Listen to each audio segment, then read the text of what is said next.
Oke, kali ini aku menerusin alur cerita dari manhwa Kang Copy Paste Part 19. BTW hanya dua chapter terbaru, jadi mungkin videonya akan sedikit pendek. Gak usah lama-lama, kita langsung saja masuk ke ceritanya.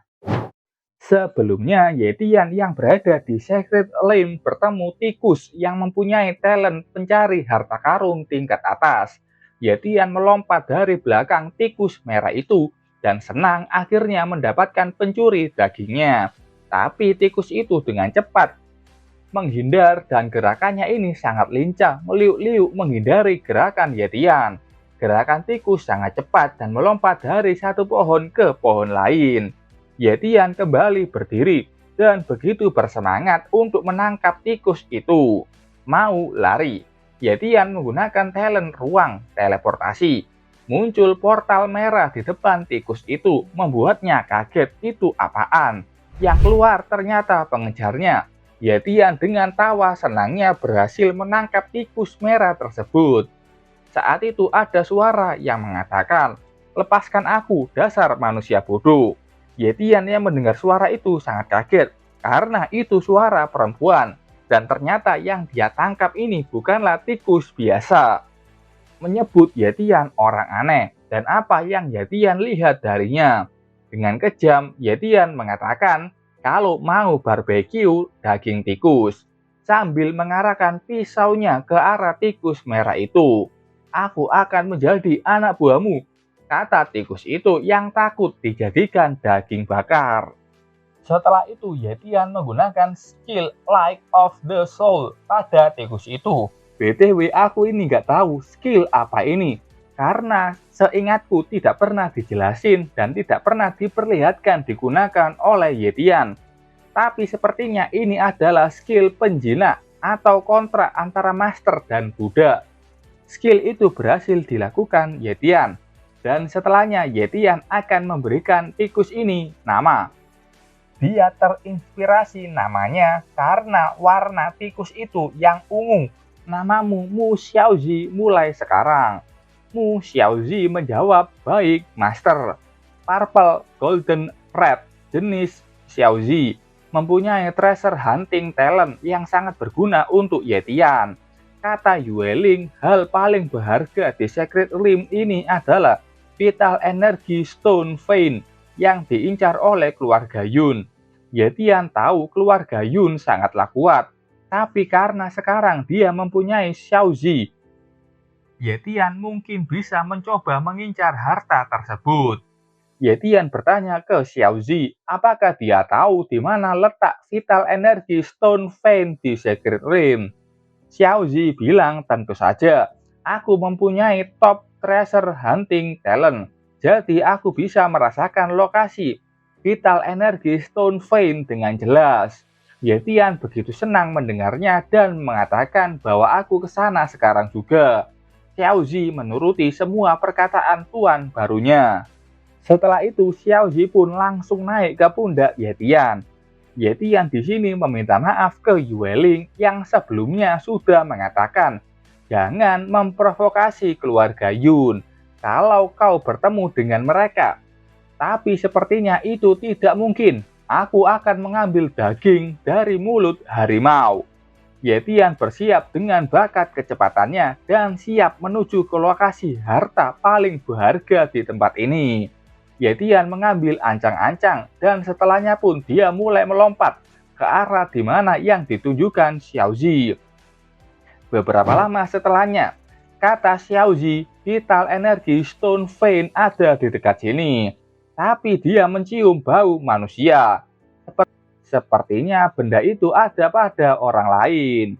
Yetian kaget saat mengetahui ada orang lain yang duluan sampai dan menemukannya. Yetian langsung menggunakan talent ruang Special Perception untuk mengetahui apa yang terjadi di lokasi itu. Dengan talent ini, Yetian bisa melihat jauh ke depan. Dan saat itu dia melihat ada pertarungan sengit dan banyak mayat di sana. Yetian menggunakan teleportasi untuk bisa lebih cepat sampai dan mengamankan lokasi yang tepat melihat apa yang terjadi di sana. Yetian sudah sampai di sebuah bukit. Dia keluar tanpa ada yang menyadarinya dan berlari ke puncak. Yetian bersembunyi di batu yang cukup besar dan mengintip ke bawah. Dan dia tahu kalau pertarungan di sana masih belum selesai. Saat itu di bawah ada orang yang menggunakan Earth Forbidden Spell, Collapse of Stone. Seperti nama spellnya, muncul batu-batu yang terbang dan menghantam banyak warrior di sana. Warrior ini tidak bisa menahan serangan batu tersebut dan tewas seketika. Saat itu ada laki-laki yang dengan tawa senangnya mengatakan, "Kena kau." Dia menyiapkan tendangannya ke sosok pengguna sihir itu. Sosok ini menggunakan skill lagi, The Earth Thrust, artinya dorongan bumi. Muncul lingkaran sihir di bawah tongkat sihirnya. Bapak ini kaget saat ada tanah yang menjulang naik ke arah tubuhnya, dan tanpa bisa menghindar, tubuhnya tertusuk serangan tanah itu. Bapak ini terjatuh dan entah gimana nasibnya. Pasti tewas. Ada orang lain yang memuji kalau itu luar biasa. Di sana ada orang yang masih berdiri. Kata orang yang memakai sempak ini, seperti yang kubayangkan dari mantan jenius keluarga He. Kau bisa membunuh sangat banyak orang dari keluarga Yunku.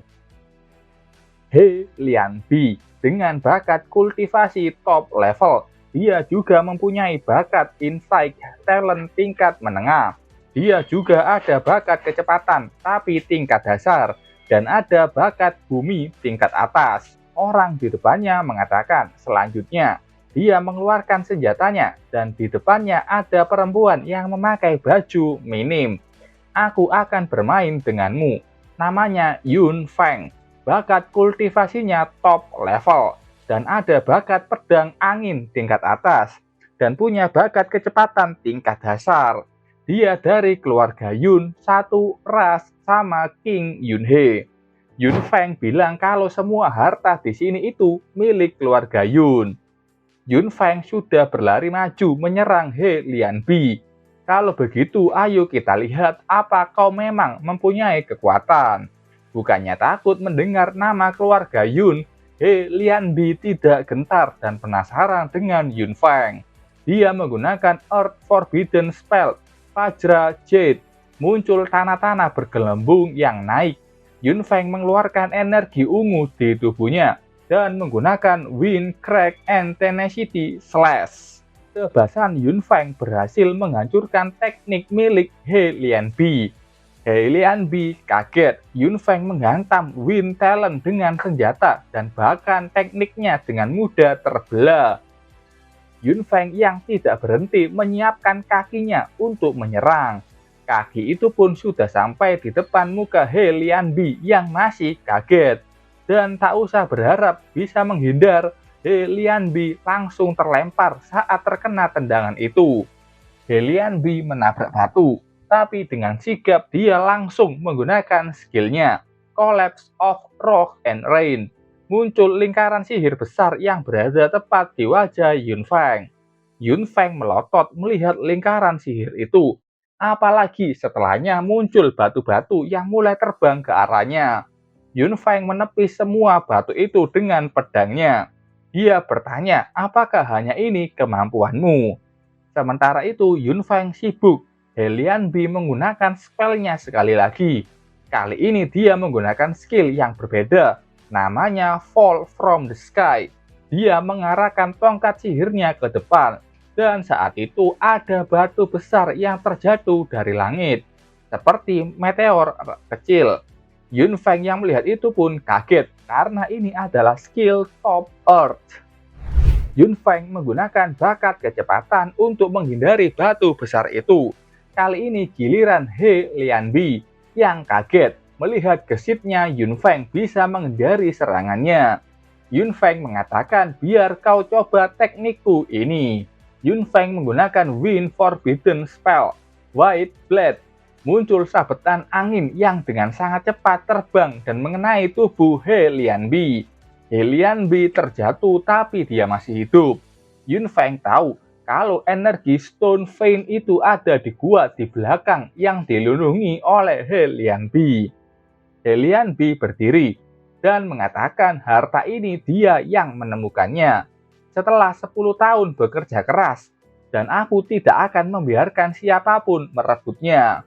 Katanya sudah bersiap untuk bertarung ke ronde kedua. Sementara itu di atas bukit, ada Yetian yang juga mendengar kalau vital energi Stone Vein ada di gua itu. Yetian sudah menggunakan spatial perception, tapi itu tidak bisa merasakan sama sekali apa yang ada di dalam gua itu. Yetian tidak tahu kenapa, apakah ada semacam pembatas. Yun Feng tertawa, tidak membiarkan siapapun merebutnya ya. Apakah kau pikir sanggup? Yun Feng mengeluarkan tanaman dari inventory-nya. Katanya dia sebenarnya tidak mau menggunakan ini di sini. Karena kalau menggunakannya secara langsung tanpa diolah dengan benar akan memberikan dampak yang besar pada tubuhnya. Tapi sekarang aku hanya ingin membunuhmu, katanya sambil memakan langsung tanaman itu. He Lianbi tahu kalau itu adalah spirit tempering grass, harta yang bisa meningkatkan bakat.